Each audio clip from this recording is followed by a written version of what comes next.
Hello everyone, welcome back to my channel The Basic Computer Learning. Today we are going to discuss pivot table in Excel. Okay, तो basically pivot table advance Excel का part है. Okay, तो pivot table क्या होता है, उसे हम कैसे यूज़ करते हैं, ये आज वीडियो में सीखेंगे. Okay, so basically pivot table हम इसलिए यूज़ करते हैं, आप जैसे देख सकते हो मेरे पास ये डेटा है, ठीक है, जिसमें नेम, प्रोडक्ट, अमाउंट, ठीक है. और यहाँ पे आप देख सकते हो ये मेरे पास नेम्स हैं, जिसमें आप देख सकते हो काफ़ी ज़्यादा रिपीटेड है, ठीक है. लाइक जैसे राज यहाँ पे भी है, फिर यहाँ पे भी है, राइट, और दीपक में भी यहाँ पे भी है, यहाँ पे भी है, ठीक है. तो उन्होंने क्या क्या प्रोडक्ट लिए, क्या क्या अमाउंट लिए, ठीक है. अब पाइवट टेबल हम किस लिए यूज़ करते हैं? पाइवट टेबल हम यूज़ करते हैं टू फाइंड द इंफॉर्मेशन, ठीक है. लाइक अगर मान लो जैसे राज ने पीसी लिया, ठीक है, फिर राज ने सीपीयू ले लिया, ठीक है, तो अब उसने दो चीज़ें ली हैं, राइट, और मुझे इसका टोटल करना है, ठीक है. तो मैं कैसे करूँगी, ठीक है. तो आप अब इंडिविजुअल तो नहीं करोगे कि भाई मैं यहाँ साइड में लिख लूँ 22,000, देन हम लिख लें यहाँ पे 1,00,000, ठीक है. तो इसके लिए ही हम पाइवट टेबल यूज़ करते हैं. ये तो चलो हमारे पास स्मॉल डेटा है, ठीक है. If you have a large data तो आप कैसे करोगे इंडिविजुअली, राइट. तो इसके लिए ही हम पाइवट टेबल यूज़ करते हैं. Okay, so let's start the class. तो पाइवट टेबल क्या होता है? To find the information if you have अ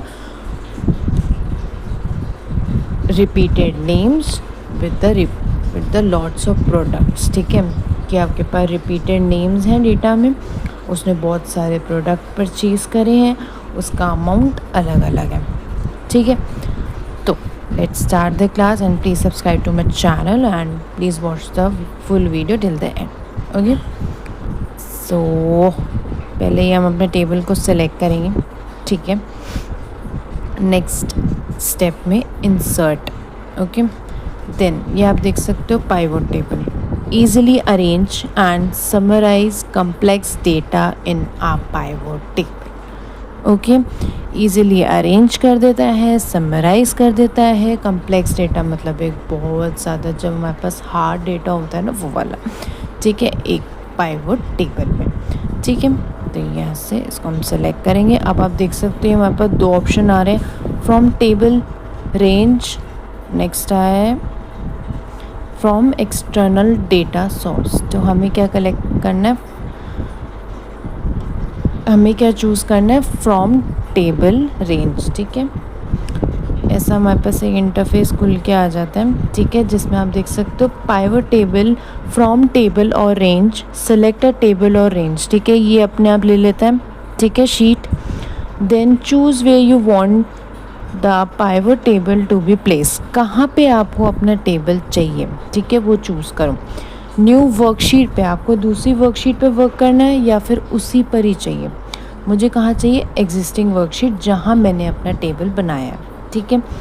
अब यहाँ से ये कह रहे हैं लोकेशन चूज़ करो, ठीक है, तो हम चूज़ कर लेते हैं, देन ओके करो, ठीक है. अब आपके पास ना ये खुल के आ जाएगा एक ऐसा इंटरफेस, पाइवट टेबल फील्ड्स, ठीक है. ये है विंडोज़ 11, आप जो उनसे भी यूज़ करो उसमें भी आपको पाइवट टेबल ऑप्शन मिल जाएगा, तो आप देख लेना, ठीक है.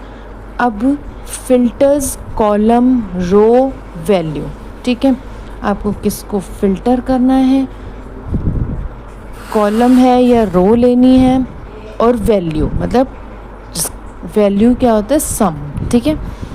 तो मुझे नेम वाला फ़िल्टर में चाहिए, प्रोडक्ट मुझे कॉलम में चाहिए, ठीक है, और अमाउंट का आएगा वैल्यू में. ओके, तो ये हम इसको यहाँ से अब क्रॉस करेंगे, ये हमारा ख़त्म हो गया, ठीक है. नेम राज, ओके, ये हमने चूज़ कर लिया, ऐसे ब्लू हो जाएगा, ओके, ठीक है. अब देखो नेम राज, कॉलम सीपीयू, ठीक है, ये देखो राज सीपीयू 1,00,000, ठीक है. आप यहाँ से रीचेक भी कर सकते हो। राज PC 20,000 सारी इन्फॉर्मेशन आ गई, ठीक है। हमें अलग अलग करना भी नहीं पड़ा। टोटल कितना हो गया? 1,01,22333, ठीक है। 1,00,000 समथिंग कुछ हो गया, ठीक है। 1,22,000, ओके। So that's it. ये है पाइवट टेबल, ओके।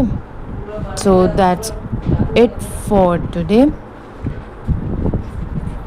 ऐसे ही और आप किसी का भी निकाल सकते हो, लाइक यहाँ से देखो अमन, ठीक है। तो यहाँ से आप अपने डेटा में चेक करो, अमन CPU, ठीक है, PC, ठीक है।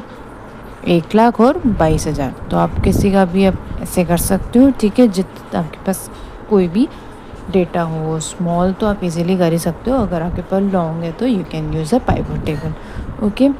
So that's all for today. Thank you for watching. Please like, subscribe my channel and keep supporting.